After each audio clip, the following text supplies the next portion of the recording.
There is a phone somewhere that is being picked up and put back down repeatedly today. The person holding it does not know what to do with their hands. They have opened your name in their messages and closed it. They have started typing and deleted what they typed. They have looked at a picture or a thread or a memory of a conversation, and they have felt something they have been refusing to feel for a long stretch of time. The refusal is no longer working. That is what I want to tell you about. Not the eventual outcome, not the prediction of what they will do next. The refusal that has structured their behavior toward you for some time has stopped doing its job. And the failure of that refusal is what is driving everything that is now beginning to happen on their side. I want to walk you into the interior of what they are experiencing slowly because the texture of it is more revealing than any summary could be. There is a particular quality to the attention they are turning toward you now, and the quality is hesitant, not casual, not confident, hesitant. The hesitation comes from the fact that they are aware on some level that they have not earned the right to your attention back. They went silent or distant or absorbed in something that did not include you, and they did this in a way that they cannot fully justify even to themselves.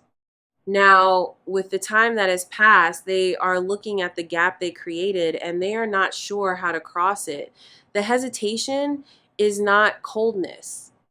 The hesitation is the sound of someone realizing that the bridge they walked away from is going to take more from them to walk back across than it took to walk away from in the first place.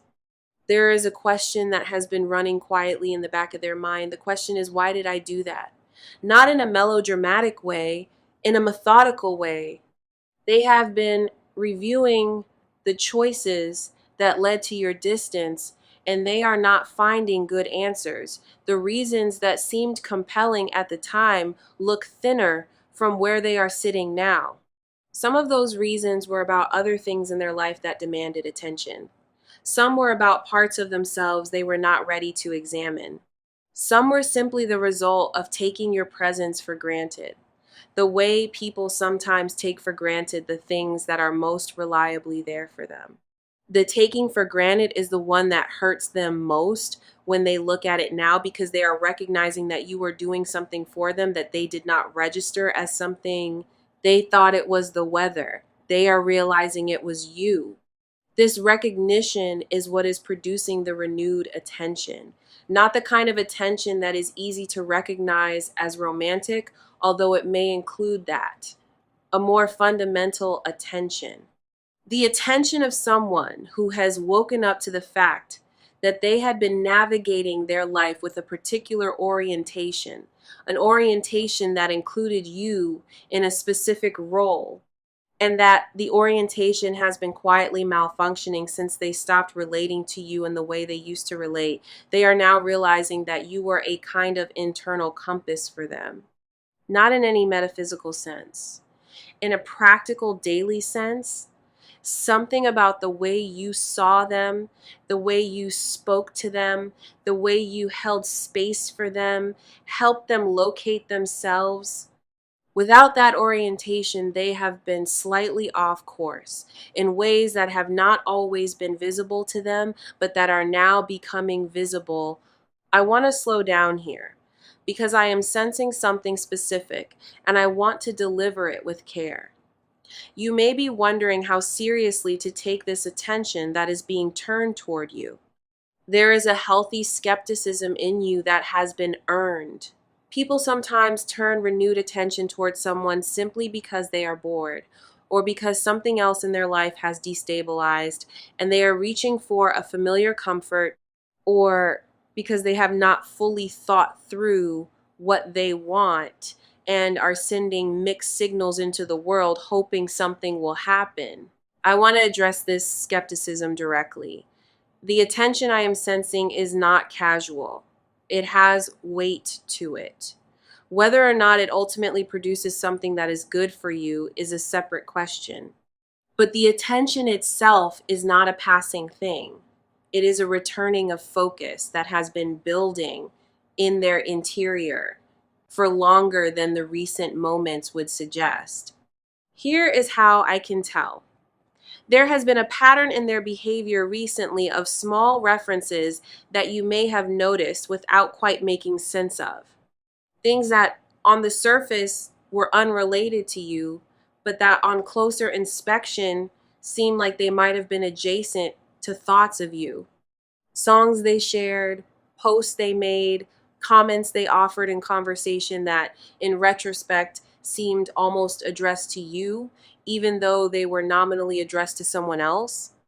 These small references are the leakage of a thought process that has been ongoing privately and is now starting to seek small outlets in the public domain.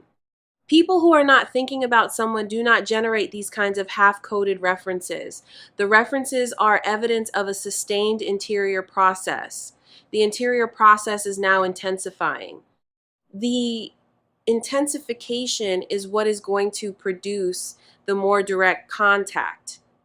I cannot tell you exactly when, but the direction of the energy is clear. They are moving from indirect signals toward direct ones, from half-coded references to actual messages, from thinking about reaching out to actually reaching out.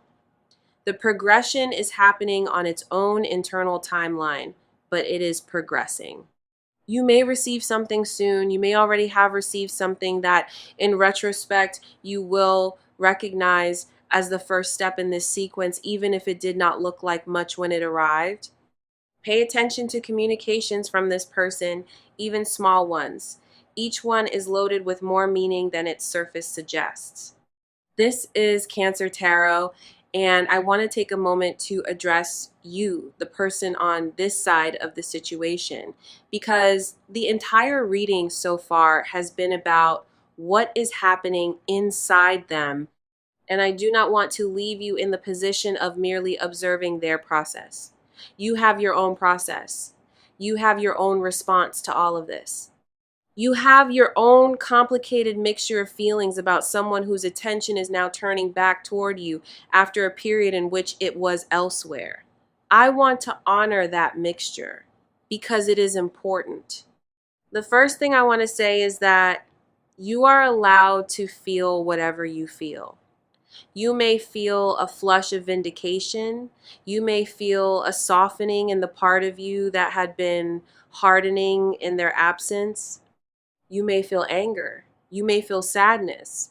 You may feel a strange combination of all of these, plus a confusing layer of indifference that confuses you because you thought you would care more.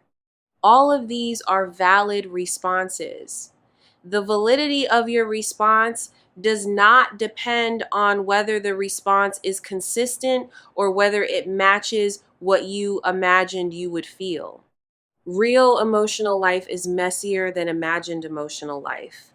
Allow your actual response to be what it is, not what you think it should be. The second thing I want to say is that you do not have to act on this information immediately.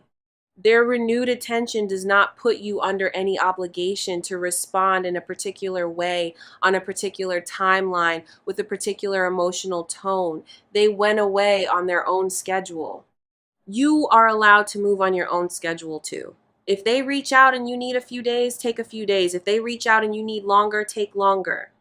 If they reach out and you decide you do not want to engage at all, that is also within your rights. The reading is not a directive. It is information about what is happening in their interior life.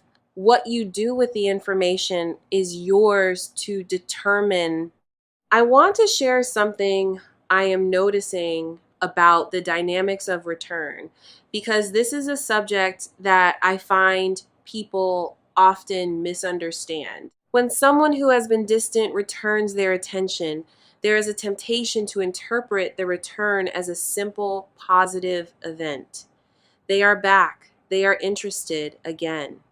The thing I had been waiting for is happening. While the return can be all of these things, the return is also more complicated than that. It is the beginning of a different phase of the relationship, not the resumption of the previous one. The previous configuration is gone. It cannot be recovered. What is now possible is a new configuration, which may or may not be better than the previous one, and which will require both of you to consciously construct it.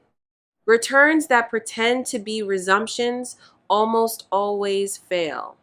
Returns that acknowledge themselves as new beginnings have a chance. If this person reaches out and you decide to engage, I would gently suggest that you not pretend the gap did not happen. The gap happened. It produced effects in you that are real. Some of those effects you may want to share with them, some you may not. But the engagement, if it occurs, should be honest about the fact that the previous configuration ended and that any new configuration is being built from scratch with full awareness of what was disrupted and why. This kind of honesty is harder than performing as if the gap did not occur, but it is the only kind of engagement that produces a sustainable next phase.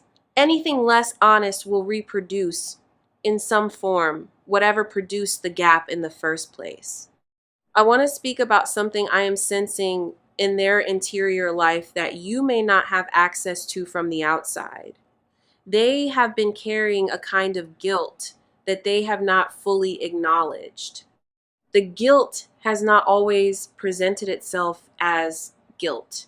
Sometimes it has presented itself as defensiveness, or as a determined performance of being fine, or as a reflexive busyness that has helped them avoid sitting with what they were doing. The guilt is now coming to the surface. They are beginning to recognize what they did, what they failed to do, what they communicated by their absence, even when they thought they were communicating something else. This recognition is uncomfortable for them. They are not used to looking at themselves this way. The discomfort is producing a kind of restlessness that you may notice if they reach out. Their messages may be slightly nervous. Their tone may be slightly off. Do not interpret this as insincerity. Interpret it as a person trying to find words for an interior state they are not yet fluent in. There is a particular quality to the attention they are turning towards you that I want to name. It is the quality of someone who is no longer assessing you abstractly. While they were distant, you became, in their mind, a somewhat abstract figure, a representation of certain qualities, a memory more than a person. The renewed attention is bringing you back into focus as a specific, real human being. They are remembering particularities, the way you said certain things, the specific cadence of your laugh, the way you handled certain situations that they admired more than they articulated at the time.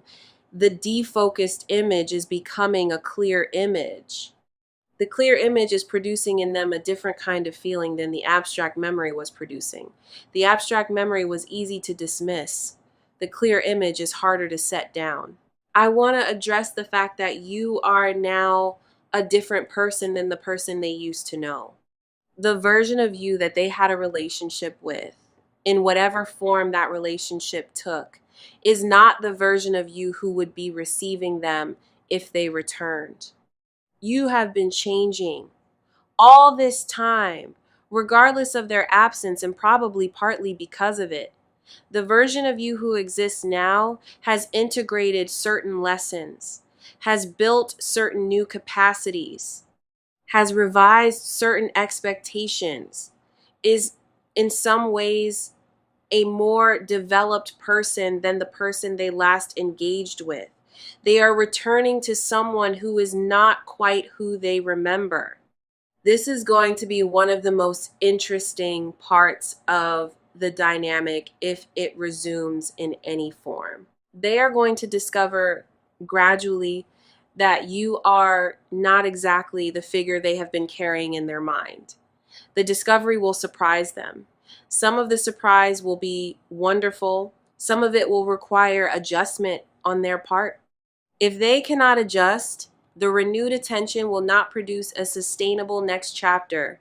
I want to be honest about this. Some people, when they realize that the person they walked away from has continued growing in their absence, become unable to engage with the new version. They wanted the old version.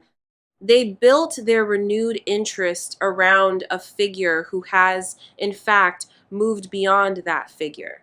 Whether this person can adjust is something only the unfolding will reveal. You cannot know in advance.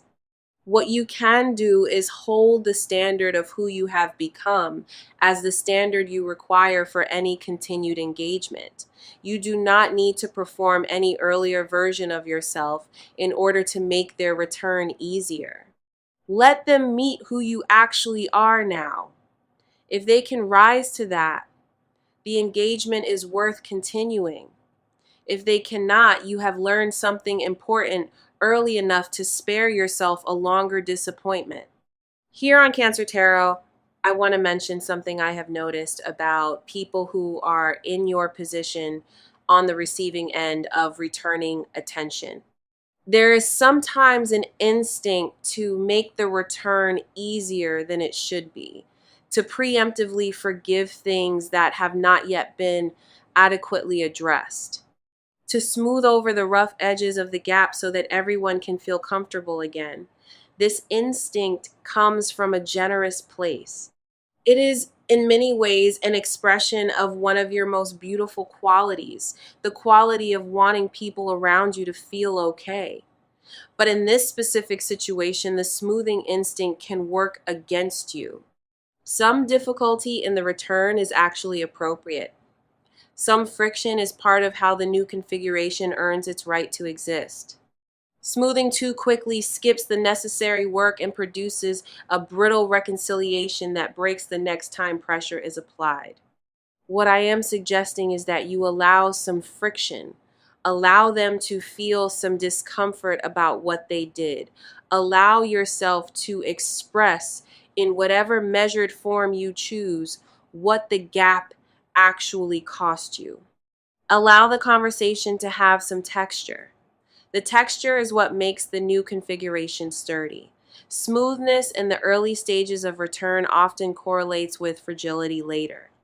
Friction now, handled with maturity on both sides, produces durability later. You do not have to be punishing. You do not have to extract performances of remorse.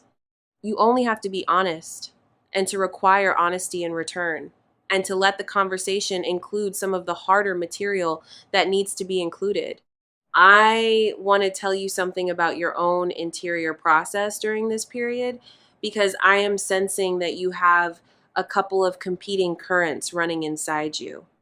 One current is the part of you that has missed this person more than you have admitted to yourself, and that wants to receive the renewed attention with some warmth. Another current is the part of you that has been working hard to move past them, that has built some new structures of identity in their absence, and that is reluctant to let those structures be disrupted by their return. Both currents are valid. Neither is wrong. The work in this period is to let both currents speak without one suppressing the other. Listen to the missing. Listen to the protective resistance. Both have information. Both are protecting different parts of you that deserve protection. The integration of these two currents is one of the things that will determine how this situation unfolds for you. If you let only the missing speak, you may end up engaging in ways that bypass the legitimate concerns the resistance is articulating. If you let only the resistance speak, you may close off possibilities that, on examination, would have been good for you. The middle path is neither. It is allowing both voices to be heard, weighing what each is saying, and arriving at a response that honors the totality of who you are rather than just one piece of you.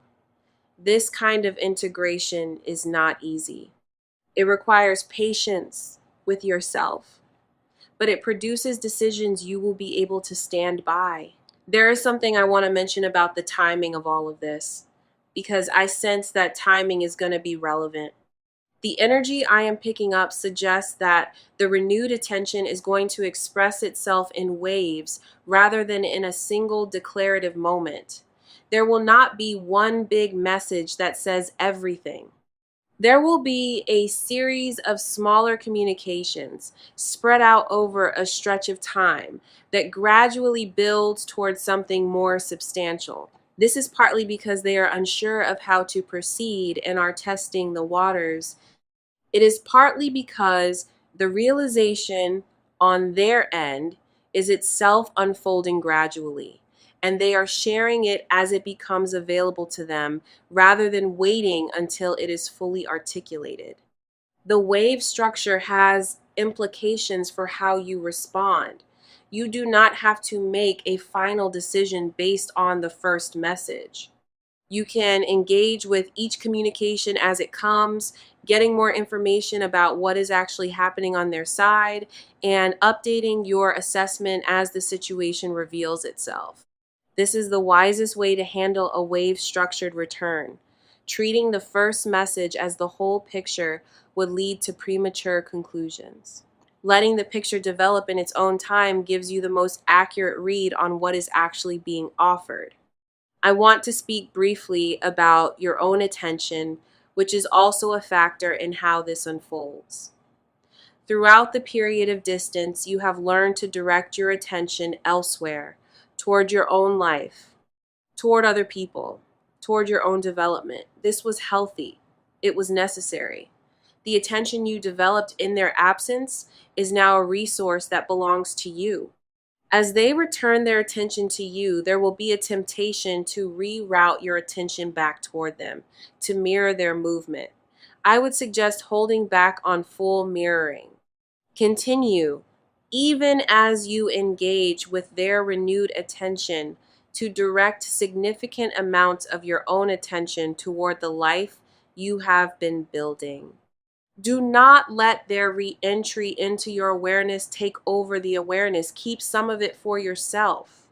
The continued investment in your own life during this period is what will keep you from being absorbed into a dynamic that may or may not end up serving you. You stay yourself most reliably when you keep nourishing what you have been nourishing. I am sensing something specific about a particular moment that may already have happened or is about to happen. There is or will be a small synchronicity, a coincidental encounter, a moment when something prompts you to think of them right around the same time something prompts them to think of you. This is not a paranormal claim. It is a recognition that connections of the depth you had with this person produce a kind of resonance that does not entirely sever just because one party walked away. The resonance is going to produce some moments of strange coincidence in this period. You may sense them thinking of you right before a message arrives. You may bring them to mind for no clear reason and discover later that they were doing the same. These moments are not signs that you should do anything. They are simply features of the dynamic. Notice them. Do not overinterpret them. The overinterpretation tends to be the trap that turns subtle dynamics into cumbersome ones. I want to bring this part of the reading towards something that I think is the most important point of all. Whatever happens with this specific person, the quality of attention you receive from now on is going to be different from what you have received in the past. This is because the version of you that exists now is different. People are responding to the version of you they actually encounter, not to some abstract idea of you. The version of you they are encountering now is more grounded, more articulated, more clearly herself or himself than the version they encountered before. They are responding to that. The renewed attention from this specific person is one expression of a larger pattern, which is that the more fully you become yourself, the more accurately and substantially people will respond to you. Some of those people will be old people coming back. Some will be new people arriving for the first time. Both kinds of people will be responding to who you actually are, which is something they could not respond to before because the actual you was not yet fully visible. This is a structural change in your relational life, not just a single situation. The renewed attention from this one person is meaningful, but it is also indicative of a larger shift. You are entering a period in which the people in your life respond to you with more fidelity. They see you more clearly. They engage with you more substantially. They cannot help themselves in some sense because the clarity of your own self presentation makes the older patterns of half attention impossible to maintain. People who could only relate to you when you were less yourself will fall away. People who can relate to you when you are fully yourself will arrive or return. Either movement is consistent with the same underlying shift, which is that you are becoming someone whose presence requires response. The person we have been discussing throughout this reading is one example of someone responding. They are not the only one. They may not even be the most important one. They are simply the one whose response is most visible in the current moment. Other responses are coming. Other people are recalibrating their relationship to you in ways you may not yet be aware of. Some of those recalibrations will produce direct outreach. Some will produce changes in how they speak about you to others. Some will produce private adjustments that you will only see the effects of much later. All of this is part of the same phenomenon. You are becoming a more accurately read person. The world is updating its model of you in many places at once. I want to leave you with a stance, more than a prediction. The stance is this: you are not under any obligation. The renewed attention being directed at you does not place you in debt to the person directing it. You did not ask for their distance. You are not required to be grateful for their return. You are also not required to refuse it. You are simply a free agent in the situation with the right to engage or not engage according to your own discernment. This freedom is one of the things you have earned during the period of their distance. Do not surrender it now that the dynamic is shifting. The freedom is yours to keep, and it will serve you whether or not the situation with this person evolves into something more. Here on Cancer Tarot, I want to close this transmission with a particular image. There is a door. The door has been closed for a stretch of time on their side. They are now standing on their side of the door, considering whether to knock. You are on your side of the door, considering whether to answer if they do. Neither of these considerations is wrong. Neither of them is required to produce a particular outcome. The door exists, the two parties exist. The decision is not yet made on either side. What is different now from what was true a few weeks ago or a few months ago is that the consideration is happening at all. The consideration is itself a development. Whatever it produces will be a subsequent development. Sit with the consideration. You do not have to rush it. Doors do not stop existing while people consider them. The door will be there when you have finished considering, and so will you, and so possibly will they. What I want for you in this period is groundedness. Not certainty about what you will do, groundedness in who you are while you do it. The decisions you make from a grounded place are decisions that hold up. The decisions you make from a fluttering place tend to be revised later, sometimes painfully. So before you respond to anything, return to your own ground. Sit with yourself. Breathe. Remember who you are now after everything. Then decide. The deciding from that place will produce outcomes you can stand by.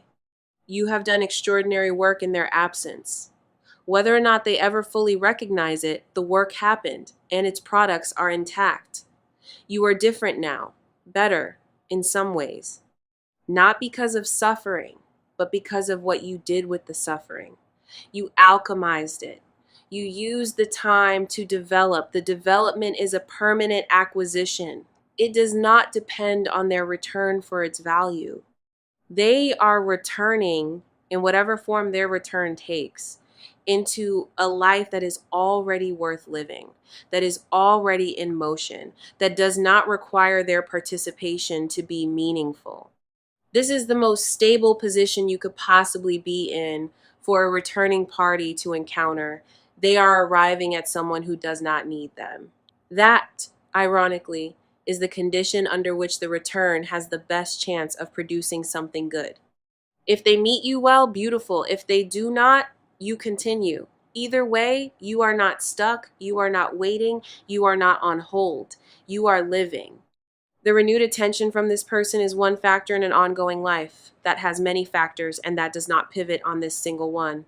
Hold it lightly, engage with it intelligently, and whatever happens, keep being the person whose presence in their own life is the foundation of every other good thing that arrives. That foundation is intact. That foundation is yours. Build the rest from there with patience and clarity, and the building will be as solid as anything you have ever made.